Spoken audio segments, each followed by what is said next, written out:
2 പത്രോസ് 2:19. ഏതിനാൽ ഒരുവൻ തോൽപ്പിക്കപ്പെടുന്നുവോ അതിൻ്റെ അടിമയാണവൻ.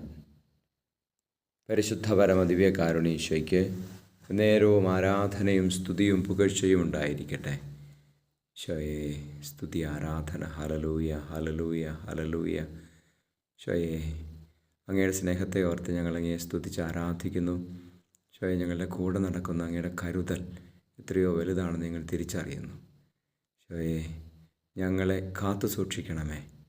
യാതൊന്നിനാലും തോൽപ്പിക്കപ്പെടാതിരിക്കുവാൻ, ഞങ്ങളുടെ ബലഹീനതകളാൽ ഞങ്ങൾ തോൽപ്പിക്കപ്പെടാതിരിക്കുവാൻ, അങ്ങനെ ഞങ്ങൾ ബലഹീനതകളുടെയും പാപത്തിൻ്റെയും അടിമകളാകാതിരിക്കുവാൻ ഞങ്ങളെ സഹായിക്കണമേ. ഈശോയെ ഞങ്ങൾ അങ്ങയുടെ മാത്രം സ്വന്തമായിരിക്കുവാൻ ഞങ്ങളുടെ കൂടെ നടക്കണമേ.